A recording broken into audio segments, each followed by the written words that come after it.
Hope you are, muckers. Right, bit of a weekend update for you this week.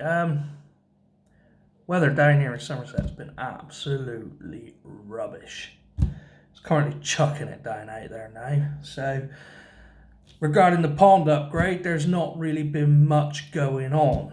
In fact, there's been nothing going on. But I've had a parcel turn up, which I'm pretty pleased with. A few years ago, before we moved here, I used to have a massive 1,000-litre tank aquarium. I used to keep American cichlids in. Anyway, I used a Jabo 3,000-litre an hour Very pump on it. I had that running, that aquarium, for 4 years without a problem. I thought it was fantastic. It cost me less than 50 quid, I think, at the time, and it done me 4 years. I'm not going to argue at that. So, for the pond, I'm planning on running 2 of them. I bought the first one from the main pond, from my main filter. This is an 8,000 litre one, as you can see. It's only 65 watts, so cracking on the electric. It's not going to cost me much to run that. Hopefully, it's going to be as good as what the old version was on my tank. So, anyway, let's open her up, have a look. Let's see what we got in here, shall we? So, we have the box. I've already had a look myself, but there you go. Power unit for the control board. Pretty simple. Obviously, it's got wave and feed motion. But other than that, it's minus and plus, though. Faster or slower. Simple. Got a load of different connectors. So you've got your standard, or your hose-tail bits and bobs. Bits to screw down with. Some rubber seals, etc. Now, I've been looking around. As you all know, I'm wanting to put a bottom drain in, but I can't afford the rubber liner just yet, so I'm doing it on a bit of a budget. I'm going to be using a flexible liner like I've currently got in there. The only thing is I don't trust cutting a girt hole in the bottom of there to put a bottom drain in. Something don't sit right there with me. So, for now, while I save up for a rubber liner, I'm going to use a flexible liner and just pump feed it for now. But I've been looking around. There's a few guys on Facebook that I follow on Facebook that said to me about a retro bottom drain. Now, I've been looking around on YouTube, get some information on it. A few videos put out there. James the Koi Whisperer. He didn't really say too much about it. He didn't seem overly pleased about it. I understand why there's quite a bit of clutter in the pond. But other than that, there's been a few other videos that quite like them. Now, I'd love a bit of feedback on this, if possible, guys. I mean, there's been homemade ones I've been looking at. There's been ones that you buy from the store, these weighted bottom drains. It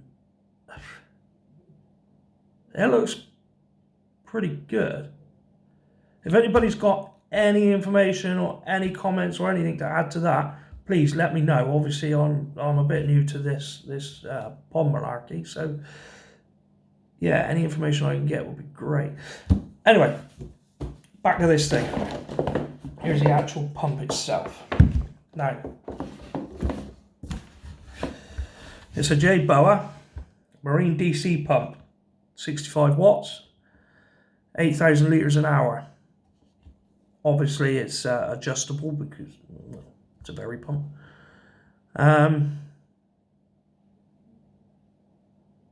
Looks pretty good. It's a fair size. You can have the cage on or off. Now, what I was planning, if this bottom drain malarkey works out, this retro bottom drain malarkey works out, I haven't ordered any yet, but I've looked on Amazon, etc. There is some like female hose tails. They're not hose tails, so to speak. You screw them on. They got the same fittings as normal, but you can solvent weld a hard pipe, plastic pipe straight into it, which is what I'm using. So I'm going to order some of them and see how they fit on it. Hopefully they should screw straight on and fit straight on.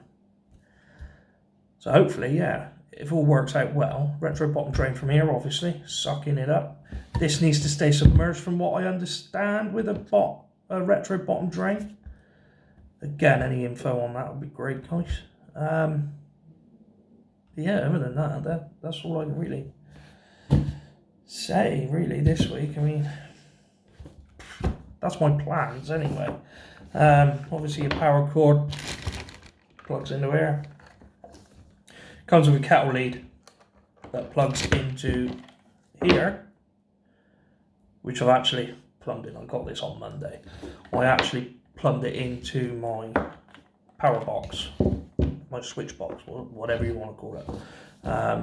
So that's ready to go. I'm trying to get all the electrics up together while the weather's wet, and then all I've got to do is screw it on and plug it in, hopefully, when my new liner turns up and my bond's finished. It'll be alright then. But yeah, other than that, I'm rambling on now. I don't really know what else to say about it. All I can say is I had the older version of this running a tank. It was fantastic. 4 years, problem free. Cost me about 50 quid. It's nothing. At the time, it is now skin. But yeah, other than that, I think that's where I'm going with it. Like I say, guys, any information on a retro bottom drain would be great. Any information on these pumps in the pond scenario, again, great.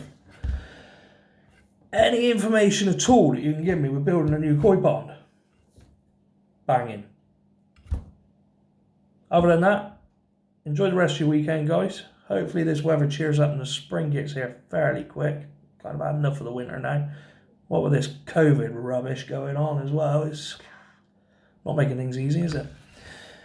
Other than that, guys, thanks for tuning in. Don't forget, like, subscribe, if you like it. If you don't like it, thumbs down.